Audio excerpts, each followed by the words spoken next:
कहां से आए, इनकी उत्पत्ति कैसे थी। शिव पुराण की कथा के माध्यम से आपको कुबेर की उत्पत्ति बताई जाएगी। शायद आप लोगों ने कभी कुबेर की उत्पत्ति की कथा सुनी हो। कथा कहती है कंपल्य नगर में एक यज्ञदत्त नाम करके ब्राह्मण रहते थे।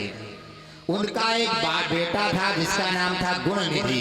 देखिए, पिता बहुत तपस्वी, धर्मज्ञ, वेद शास्त्री, लेकिन बेटे का भी नाम बहुत अच्छा रखा, गुणनिधि।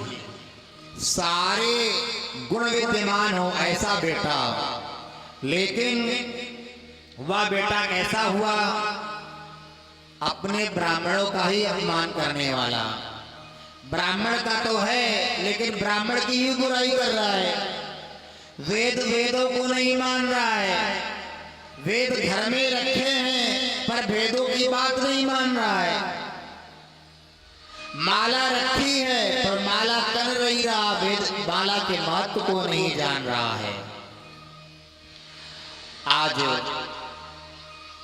बहुत दिन बीत जाने पर पिता को कुछ भी नहीं पता।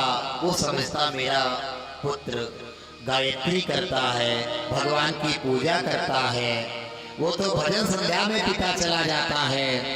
माँ अगर पिता पूछता कि तो पत्नी यज्ञदत्त की कहती कि बेटा बहुत अच्छा है, सारे अवगुणों को माता छुपा लेती है। एक दिन अगर आपने अवगुण छुपाए तो वही बेटा, अगर आपने मना न किया तो वही बेटा आपके लिए काल बनेगा। देखिए, आप अपने संतानों को संस्कार दें, धर्म दें, ज्ञान बताएं, शिक्षा तो दे ही, जो भी स्कूल में शिक्षा मिल रही है उसे दें। उसके साथ साथ में घर में संस्कार की भी शिक्षा दें। माता पिता के प्रति आदर सिखाएं, बताएं कि रामचंद्र जो थे सबसे पहले जब उठते थे तो अपने माता पिता के पैर छूते थे। प्रातः काल उठ के रघुनाथा और मातु पिता गुरु नावई माथा। सेवा करते थे, रात्र में माता पिता के पैर दबाते थे। साधु सन्यासी आ जाए उसको सत्कार करते थे, बड़े प्रेम भाव से बोलते थे। किससे कैसा बोलना चाहिए, धर्म क्या है, अधर्म क्या है, सही क्या है, गलत क्या है, ये सब बच्चे को सिखाएं। और इसके साथ बच्चे को प्रेम भी बहुत करें। राजा दशरथ थे, जब विश्वामित्र लेने आए तो बड़ी सम्मान से राम और लक्ष्मण को बुलाया। बड़े प्रेम से, बड़े भाव से अपने पुत्र को बुलाया, बड़ा आदर सम्मान दिया अपने पुत्र को। तो बच्चों को भी बहुत प्रेम दें, प्यार करें। और सुन लो, अगर आपने इस युग के अनुसार अपने बच्चे को हॉस्टल में डाल दिया, विदेश भेज दिया, तो लड़कवा हाथ से निकलेगा।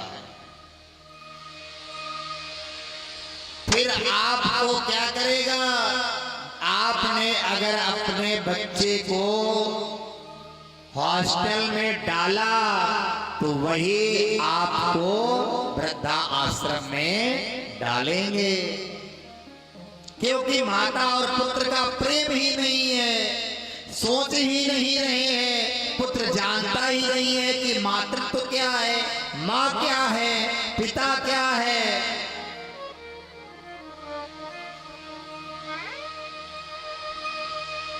इसलिए अपने बच्चों को बहुत प्रेम करें, बहुत प्यार करें, संस्कार सिखाएं। देखिए, 3 होते हैं। एक तो होता है बेटा,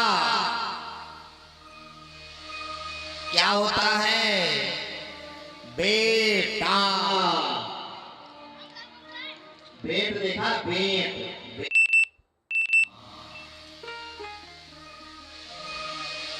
बेट को तो व्यक्ति हाथ में पकड़ता है, लेकिन लोहे है।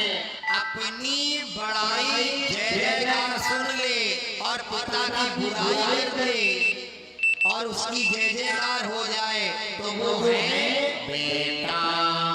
क्या है? बहुत होते हैं ना, तुम्हारे पिताजी तो नहीं सही है लेकिन तुम बहुत बढ़िया, तुम्हारा स्वभाव बहुत अच्छा है। अब बेटा गरगर के फूल गया, अरे मेरी बड़ाई हो रही है और पिता की वहीं पर बातें को बातें सुना रहा है व्यक्ति और तुम्हें अच्छाई तुम्हारी बताई जा रही है और तुम प्रसन्न हो गए। तो जैसे ही प्रसन्न हो गए तो तुम क्या हो गए? बेटा हो गए। और एक होता है लड़का। लड़के जो कार्य करा ले वो है लड़के। और एक होता है पुत्र, सुपुत्र। वो क्या है? एकेनापि सुवृक्षेण पुष्पितेन सुगन्धिना नवासितं वै वनं सर्वं सुपुत्रेण कुलं यथः। जैसे एक बगीचे में वृक्ष के एक सुंदर फूल आ जाने से पूरा बगीचा महक जाता है, उसी प्रकार से एक सुपुत्र हो जाने से पूरा कुल धन्य हो जाता है। ये है सुपुत्र। तो आपको क्या बनाना है? बेटा या लड़का या पुत्र? संस्कार दीजिए। अगर माता पिता को पुत्र ने भगवान न माना, साधु सन्यासियों को भगवान का रूप न माना, तो समझ जाइए कि वो फिर पुत्र नहीं है, वो उसके अंदर संस्कार नहीं है। क्योंकि क्या कहते हैं भगवान पार्वती मैया से कहते हैं, माँ नहीं माँ तो पिता नहीं दे।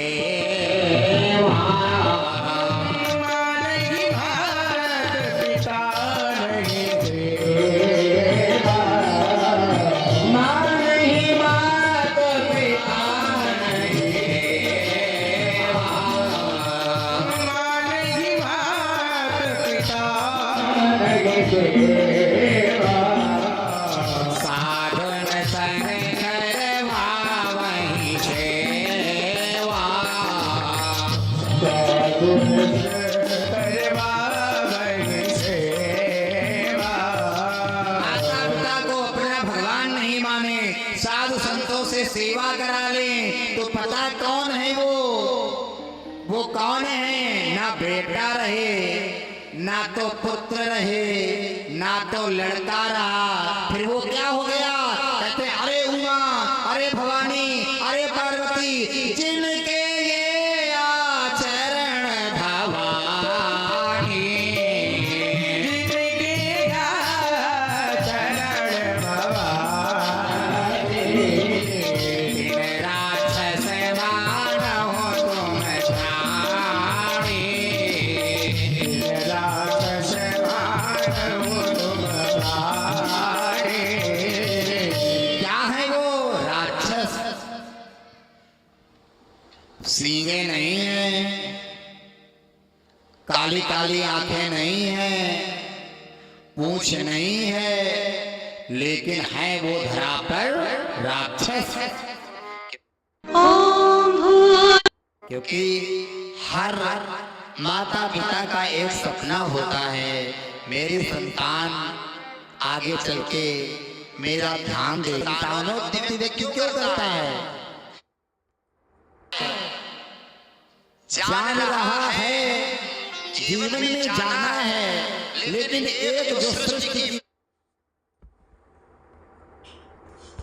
प्रक्रिया है, ब्रह्मा जी की जो प्रक्रिया है उसको माना है, क्योंकि ब्रह्मा जी ने सृष्टि प्रक्रिया प्रारंभ की, आज तक वही चली आ रही है। तो मानव कहता तो है कि है तो संसार में कुछ भी नहीं, लेकिन मेरा एक अगर पुत्र होगा, सुपुत्र होगा, तो मेरा क्रिया कर्म करने वाला हो जाएगा, मेरा ध्यान देने वाला हो जाएगा।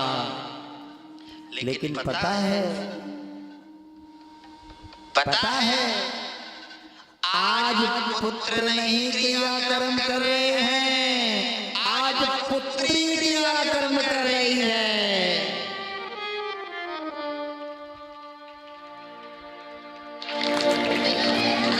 पुत्री कर रही है, वे तो संस्कार नहीं है, लेकिन जो कन्या आई है वो कह रही है माता पिता का संस्कार होना चाहिए। वो जानती है, वो क्रिया कर्म कर रही है।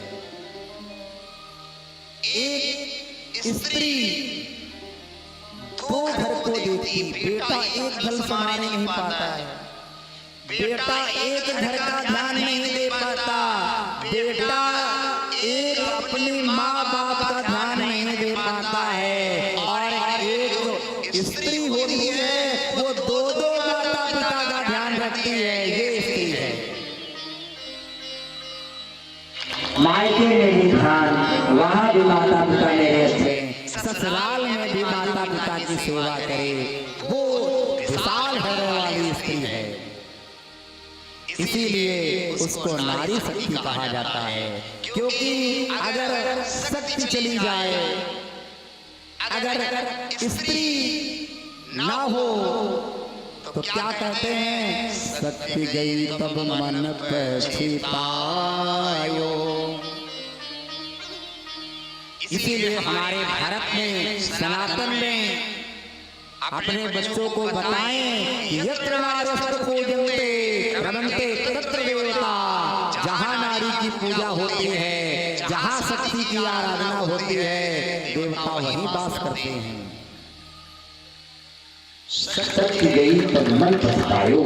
अगर शक्ति चलाए तो पुरुष के अंदर शक्ति चली जाए तो कुछ है, कुछ भी नहीं है। बल होना चाहिए, बल नहीं है तो शरीर में कुछ भी नहीं है। आप उठा के कुछ हाथ नहीं उठा सकते हैं, उंगली नहीं उठा सकते हैं। इसलिए अपने जो भी संतानें हैं उनको यही सब बातें बताएं, ज्ञान की बातें बताएं।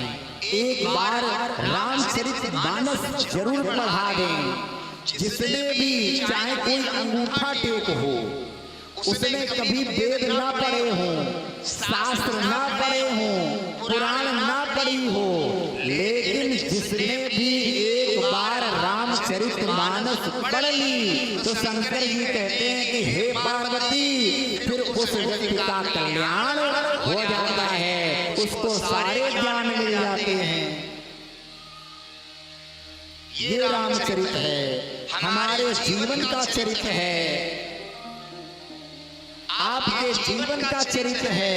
कैसे जीवन में चरित्र को दर्शाना है, कैसे चलना है, कैसे रहना है, क्या करना है, ये मुझे कौन सिखाती है? रामचरितमानस। इसलिए अपने बच्चों को ये जरूर सिखाएं, एक बार समय निकाल के सिखाएं। आप जाने कितने पैसे, जाने कितने रुपए आप हॉस्टल में या कोचिंग में आप बहुत दे देते हैं बच्चों के खर्चा के लिए, तो क्या हम बच्चों को थोड़ी सी बातें नहीं सिखा सकते हैं? केवल रविवार को जिस दिन छुट्टी हो उस दिन आप अपने बच्चों को खुद साथ बैठे और रामायण लेकर के बैठा लें। एक दिन 10 दिन बैठा लो कि बच्चा 5 मिनट ध्यान देगा, दूसरे दिन 7 मिनट देगा, 1 महीना कब होगा फिर तुम्हें बैठाने की जरूरत नहीं पड़ेगी, वो खुद पढ़ने लगेगा। आदत डलवाओ, जैसे माँ होती है, जैसा आदत डलवाओगे वैसा बच्चा करेंगे। तो भगवान शंकर भगवान की जय। बच्चा माँ छुपा रही है, यज्ञदत्त को पता नहीं कि मेरा बच्चा क्या कर रहा है। एक दिन क्या हुआ, एक यज्ञदत्त कभी एक दुकान पर पहुंचे। दुकान पर क्या देखा कि एक उनको बड़ी अच्छी स्वर्ण मुद्रिका दिखाई पड़ी। उन्होंने देखा कि अरे ये स्वर्ण मुद्रिका तो मुझे दान में मिली थी, ये कहां से आ गई। तो दुकान वाले ने बताया कि ये बेटे ने हमें दी है, तुम्हारे बच्चे ने ये अंगूठी मुझे बेच दी है। ऐसे जब सुना तो यज्ञदत्त ने अपनी पत्नी से कहा, तो पत्नी रोने लगी। रोती हुई पत्नी के साथ यज्ञदत्त जब उस दुकान पर गया तो दुकान वाले ने बताया कि जो तुम्हारे घर के आभूषण बर्तन हैं धीरे धीरे सब बेच दिए गए हैं। जब ऐसा देखा तो आज यज्ञदत्त को बड़ा दुख हुआ और अपने पुत्र और पत्नी की ऐसी करतूत जान करके यज्ञदत्त ने गुणनिधि को और अपने स्त्री को घर से निकाल दिया।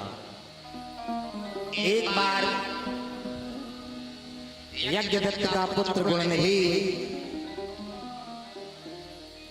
पश्चाताप के मारे रोता हुआ एक मंदिर में गया। मंदिर में गया, रात्र हो गई, एक दिया जल रहा था, एक दीपक प्रज्वलित था।